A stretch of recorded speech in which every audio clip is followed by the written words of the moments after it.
नमस्कार विद्यार्थियों, आप सभी का आपके अपने YouTube channel RPSC with Naveen Sain में स्वागत है। विद्यार्थियों, पिछले वीडियो में हमने पढ़ी थी बनास नदी। आज हम पढ़ेंगे बनास की सहायक नदियों के बारे में। मैंने बताया था कि जो नेक्स्ट वीडियो आएगा वो बनास की सहायक नदियों पर रहेगा। तो देखिए, यहाँ पर हेडिंग डाल देते हैं, बनास की सहायक नदियाँ। बनास की सहायक नदियाँ, इनके बारे में अपन पढ़ेंगे। बनास की सहायक नदियाँ। देखिए, बनास की सहायक नदियाँ कौन कौन सी है, इसके बारे में अपन चर्चा करते हैं। इसकी साइज फिक्स क्यों नहीं रहती है, कम ज़्यादा क्यों हो रही है? देखिए, ये ऐसे हो रही है, ऐसे। ये किस वजह से हो रही है, कुछ पता लगा क्या? चलिए, बनास की सहायक नदियों के बारे में अपन क्या करते हैं, अध्ययन करते हैं। इसका ये पेन फिक्स नहीं रहता क्या? चलिए, अब नंबर 1 पर आती है बनास की सहायक नदियों में। 1 नंबर है आपके बेड़च। तो बेड़च नदी के बारे में अपन क्या करेंगे, अध्ययन करेंगे। बनास की सहायक नदी है आपके पास बेड़च। अब देखिए, बेड़च किस प्रकार से, हाँ ओके कोई बात नहीं, आज इसी पे ले लेंगे। चलो 1 मिनट रुको यार लाडलो, अपन एक काम करते हैं, 1 सेकंड रुकना, 1 सेकंड रुको भाई सभी लोग। चलिए 1 सेकंड रुकिए। एंड्रॉयड मोड में, इसको थोड़ा एंड्रॉयड मोड में डालते हैं और वहीं पर बनाएंगे वीडियो। उसमें क्या थोड़ा कंफर्टेबल फील नहीं कर रहे थे, तो हमने कहा कि ये कर लेते हैं, ठीक है ना। चलो ये ठीक है, ये हाथ लगा हुआ है, रात दिन हम अपन एंड्रॉयड मोड में चलाते हैं। तो देखिए, अपन बात करेंगे बनास की सहायक नदियों को लेकर के। बनास की सहायक नदियाँ, तो बनास की सहायक नदियाँ कौन कौन सी है, उनके बारे में अपन बात करते हैं। बनास की सहायक नदियाँ, देखिए बनास की सहायक नदियों में अपन 1 नंबर पर लेंगे आपके बेड़च नदी के बारे में, ठीक है। बेड़च नदी के बारे में अपन बात करेंगे। तो बेड़च नदी तो बेड़च नदी है, इसका उद्गम कहाँ से होता है और ये किन किन जिलों से गुजरती है, उसके बारे में अपन क्या करेंगे, अध्ययन करेंगे। तो देखिए, बेड़च नदी का जो उद्गम होता है वो होता है गोगुंदा की पहाड़ियों से। कहाँ से होता है? गोगुंदा की पहाड़ियाँ। गोगुंदा की पहाड़ियाँ, गोगुंदा की पहाड़ियों से होता है आपका बेड़च नदी का उद्गम। इसका परवा क्षेत्र कहाँ कहाँ होता है? तो देखिए, सबसे पहले उद्गम गोगुंदा की पहाड़ियाँ उदयपुर से। उदयपुर से ये जाती है आपके चित्तौड़, तो ये परवा हो गया इसका, है ना, परवा। तो परवा में कौन सा आएगा? चित्तौड़। नंबर 1 पर आएगा चित्तौड़। चित्तौड़गढ़ से ये जाएगी भीलवाड़ा। चित्तौड़गढ़ से कहाँ जाएगी? भीलवाड़ा। और भीलवाड़ा में बिगोद में ये बनास में मिल जाती है। भीलवाड़ा में कहाँ पर? बिगोद में। बिगोद में ये बनास में मिल जाती है। बिगोद में बनास में मिल जाती है। बिगोद में ये किस में मिल जाती है? बनास में। और क्या है इसके बारे में खास बात क्या है? जो आहड़ सभ्यता है वो इसी बनास नदी के किनारे विकसित हुई। तो आहड़ सभ्यता इसी नदी के किनारे विकसित हुई। आहड़ सभ्यता इसी नदी के किनारे विकसित, इसी नदी के किनारे विकसित।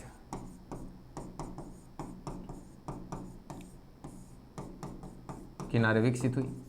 और इसे, इस आहड़ सभ्यता को क्या कहा जाता है? धूलकोट और ताम्र नगरी के नाम से भी जाना जाता है। क्या क्या कहते हैं इसको? धूलकोट और ताम्र नगरी। धूलकोट ऑब्लिक ताम्र नगरी, ठीक है।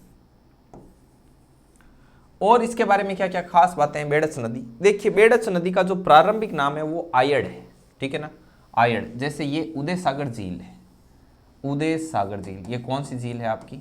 उदय सागर झील है, उदय सागर झील। जब ये नदी इस उदय सागर में प्रवेश करती है उससे पहले इसका नाम रहता है आयड़, आयड़ नदी है। और जब ये यहां से वापस आगे की तरफ निकलती है तब इसका नाम क्या हो जाता है? बेड़च। तो अब आपको पता चल गया होगा एक पॉइंट कि बेड़च नदी का जो प्रारंभिक नाम है वो आयड़ नदी है।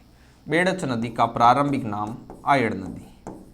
बेड़च नदी का आरंभिक या प्रारंभिक नाम क्या है आपका? आयड़ नदी।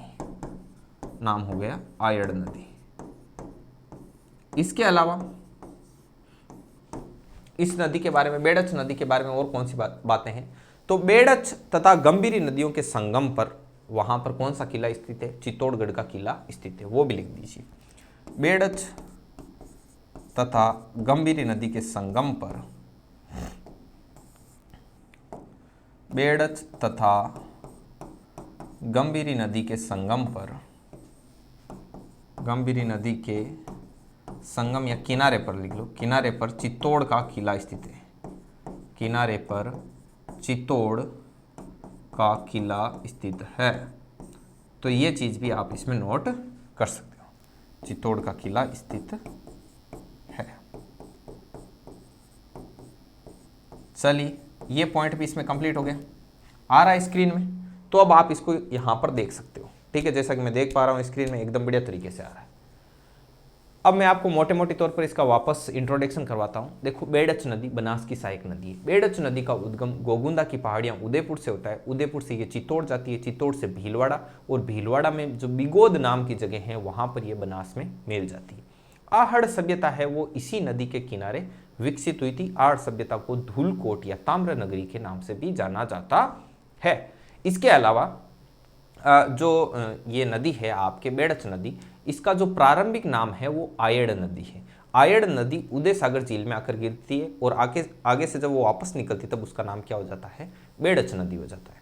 बेड़च तथा गंभीरी नदियों के किनारे पर कौन सा किला स्थित है? चित्तौड़गढ़ का किला स्थित है। तो ये बातें अपन ने यहाँ पर पढ़ी।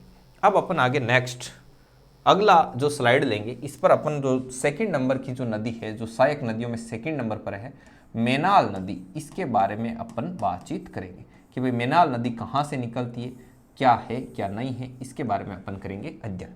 तो देखिए, मेनाल नदी का जो उद्गम है वो कहाँ से होता है? चित्तौड़गढ़ से होता है। मेनाल नदी का उद्गम सबसे पहले लिखते हैं इसका उद्गम। तो इसका उद्गम होता है बेंगू चित्तौड़ से। बेंगू किसान आंदोलन नाम सुना होगा, तो बेंगू चित्तौड़ से इसका क्या होता है? उद्गम होता है। चित्तौड़ से इसका उद्गम होता है। चित्तौड़गढ़ से ये कहाँ जाती है? चित्तौड़गढ़ से ये जाती है भीलवाड़ा, और भीलवाड़ा में चित्तौड़गढ़ से ये भीलवाड़ा जाती है, और भीलवाड़ा में बिगोद नाम की जगह पर ये बनास में मिल जाती है। बिगोद में बनास में मिल जाती है, बिगोद में बनास में मिल जाती है, बनास में मिल जाती है। अब एक इसके बारे में बहुत इंपॉर्टेंट फैक्ट है, वो है कि जो मेनाल नदी है ये भीलवाड़ा में मेनाल जलप्रपात का निर्माण करती है। ये बहुत ही ज़्यादा इंपॉर्टेंट है कि मेनाल जलप्रपात कहाँ बनता है, तो भीलवाड़ा में बनता है। और किस नदी पर बनता है? मेनाल नदी पर। तो मेनाल नदी भीलवाड़ा में, मेनाल नदी भीलवाड़ा में मेनाल जलप्रपात का निर्माण करती है। भीलवाड़ा में मेनाल जलप्रपात का निर्माण करती है। मेनाल जलप्रपात का निर्माण करती है।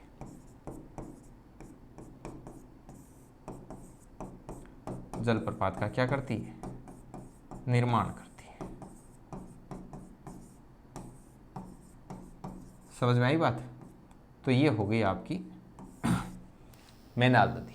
अब मेनाल नदी के बाद में अपन बात करेंगे कोठारी नदी के बारे में। कोठारी नदी का उद्गम कहाँ से होता है? दिवेर राजसमंद से होता है। तो उसके बारे में पढ़ेंगे। एक बार आप इसका स्क्रीनशॉट ले सकते हो।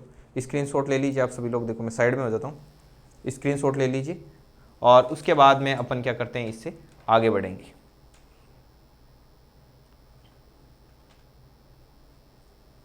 चलिए अब आगे अपन बात करते हैं कोठारी नदी के बारे में। ठीक है ना? कोठारी नदी का उद्गम कहाँ से होता है, कहाँ से नहीं होता है। अगला नेक्स्ट आता है आपके कोठारी नदी। नंबर 3 कोठारी। कोठारी नदी का जो उद्गम है सबसे पहले लिख लेते हैं उद्गम होता है दिवेर राजसमंद से। दिवेर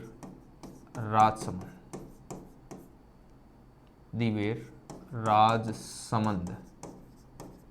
राजसमंद से ये कहाँ आती है? भीलवाड़ा, और भीलवाड़ा के नंद राय के निकट ये बनास में मिल जाती है। ठीक है ना? तो राजसमंद से ये चलना स्टार्ट करती है। एक सेकंड, क्या कोई प्रॉब्लम हुई क्या? एक सेकंड, ओबीएस स्टूडियो बैक आ गया शायद। ओके ओके, चलिए कोई बात नहीं, थोड़ा सा टेक्निकल प्रॉब्लम थी। देखिए अब ठीक आ रहा है। कोठारी नदी का उद्गम होता है दिवेर राजसमंद से, और राजसमंद से इसका जो परवा क्षेत्र है वो देखना, परवा राजसमंद से ये जाती है भीलवाड़ा, राजसमंद से ये जाती है आपके भीलवाड़ा, और भीलवाड़ा में ये नंदराय के निकट बनास में मिल जाती है, नंदराय के निकट बनास में मिल जाती है, नंदराय के निकट बनास में मिल जाती है, बनास में मिल जाती है।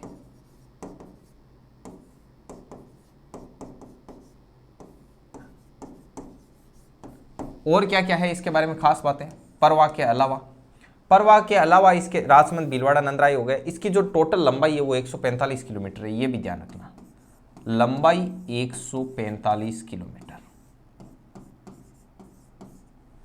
इसके अलावा जो बागोड़ सभ्यता है वो इसी नदी के किनारे विकसित हुई है, बागोड़ सभ्यता इसी नदी के किनारे, बागोड़ सभ्यता है वो आपकी इसी नदी के किनारे। इसके अलावा ये बागोड़ सभ्यता कहाँ पर है, तो ये भी ध्यान रखना, ये जगह पूछी जा सकती है। बागोड़ सभ्यता भीलवाड़ा में है, ठीक है। मध्य पाषाण काल का जो युग था उसकी है ये, मध्य पाषाण काल की, ठीक है। और इसके अलावा जो पशुपालन के जो प्राचीनतम साक्ष्य हैं वो बागोड़ सभ्यता में आपको देखने को मिलते हैं, पशुपालन के प्राचीनतम साक्ष्य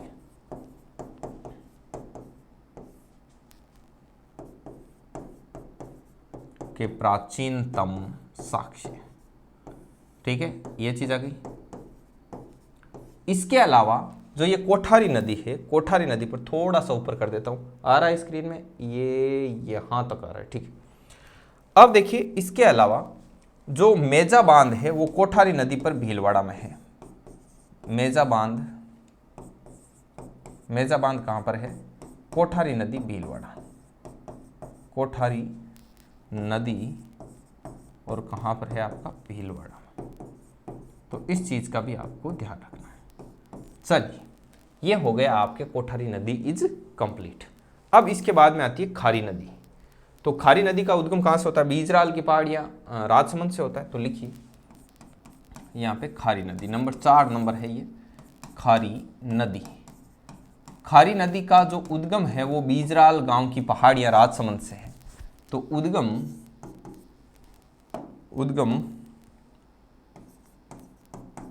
है बीजराल की पहाड़ियां राजसमंद, बीजराल ग्राम की पहाड़ियां राजसमंद की पहाड़ियां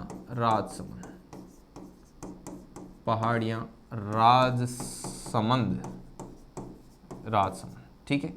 ये राजसमंद से आपके आती है अजमेर, अजमेर से आती है टोंक, और टोंक में राजमहल नाम की जगह है, वहां पर आकर बनास में मिल जाती है। तो परवा कहां से कहां होता है, परवा होता है इसका सबसे पहले राजसमंद, राजसमंद से ये जाती है आपकी अजमेर, अजमेर से ये जाती है टोंक, और टोंक में एक राजमहल नाम की जगह है, राजमहल में ये बनास में मिल जाती है, राजमहल में बनास में मिल जाती है, मिल जाती है। इसके अलावा एक बहुत ही फेमस चीज है इसके बारे में, और वो है वो फेमस चीज ये है कि जो नारायण सागर परियोजना है वो इसी खारी नदी पर अजमेर में है, ठीक है ना। तो नारायण सागर परियोजना, नारायण